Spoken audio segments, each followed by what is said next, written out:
Hi everyone, so today I am going to be showing you how to do single knotting with a wig. Single knotting is really good for when you want to do the hairline and more finer work, as it creates the smallest knot, so then it will create the most natural hairline possible. It's used for like film and TV.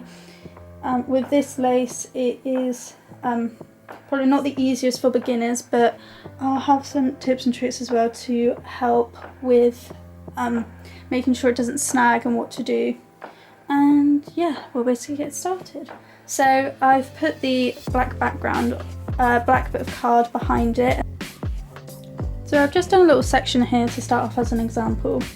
So now that the hairspray is dried, it'll be a bit easier to knot on.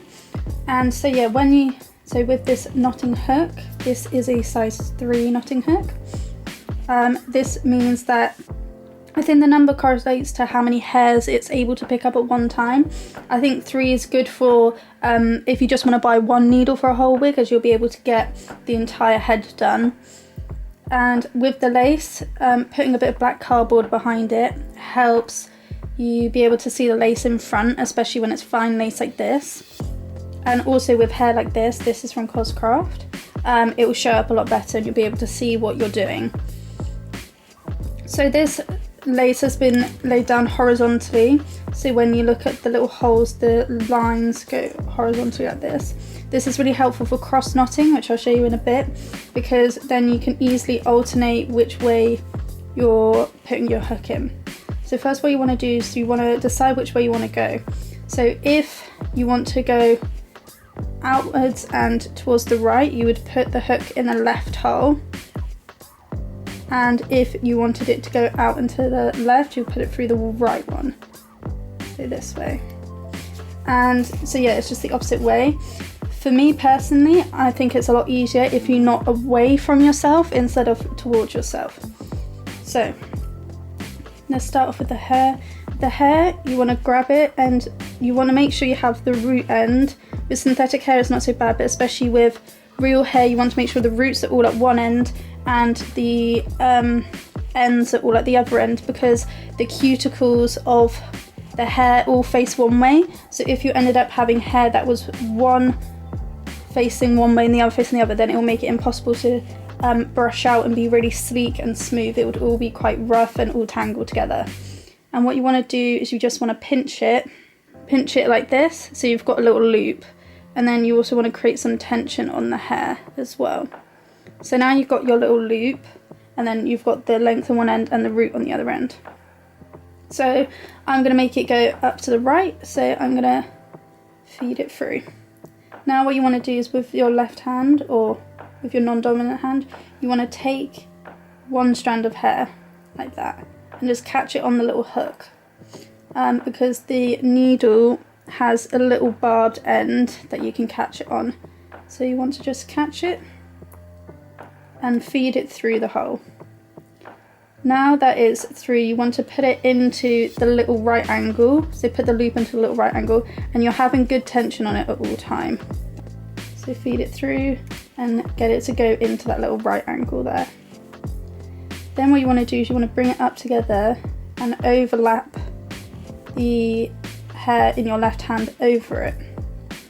And then some people like to twirl it round. What I find easiest is with your right hand to move the ventilating tool down and then bring it across. And what you're doing is you're basically looping the rest of the hair through the little loop up top here, and then that's what creates the knot. So then if you pull away, it will be secure in place, it's not gonna move about.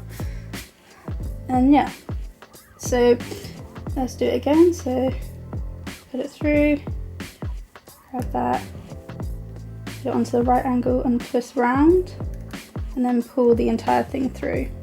And what you want to make sure is, I usually take my index finger and I pull it, so then it adds a little bit of tension, so then the knots are really tight.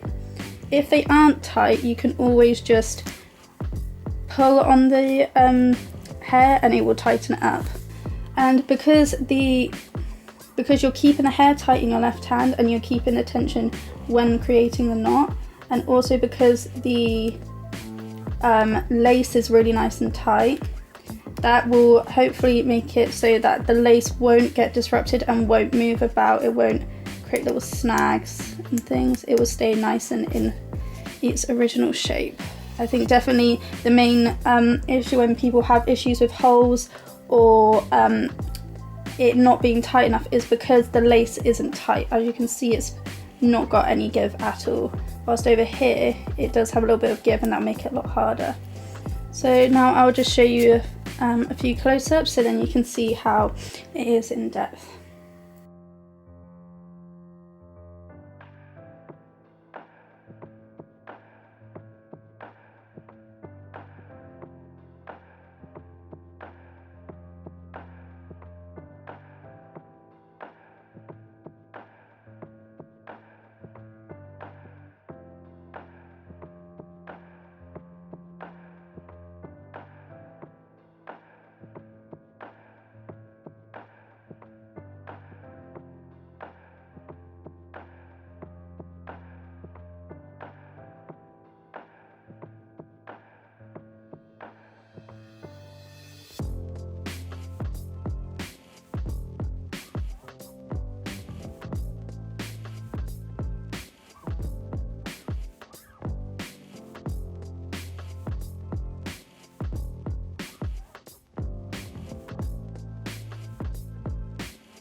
So now we're going to quickly go on to cross knotting and how to cross knot.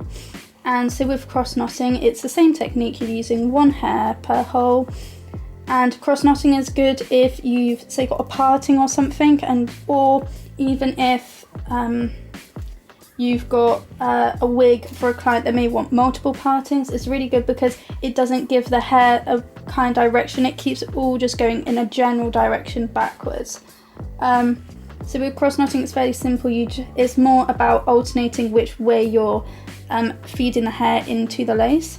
So for this row, they were all going backwards to the right. So now on the row below, you do the same, but instead you catch so it's going to the left. So you put it through the right hole at the bottom, and then you do the same and pull it through. And then that will create the nice little crisscross pattern that you see in some really nice wigs. And again, keeping the lace tight and keeping that tension on the needle. And to begin with, it might be quite finicky, especially trying to catch the hair onto the hook and trying to feed it through.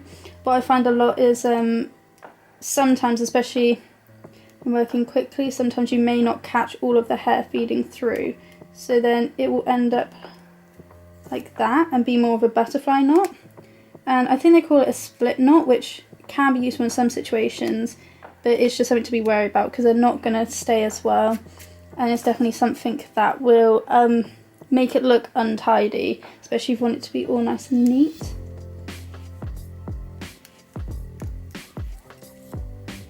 And so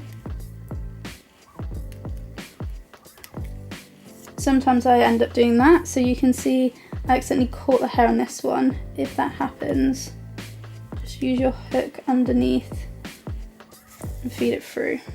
You don't want any hairs tangled up at the base, otherwise that will make it more obvious. You just want it all to be nice and uniform. Do one more.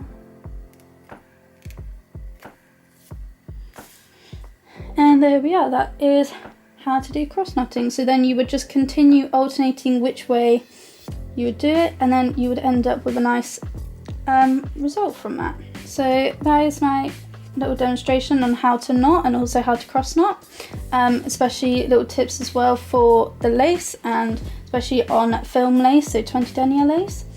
And yeah, hope you enjoyed, and all my social media and stuff is down below if you would like to see anything else from me.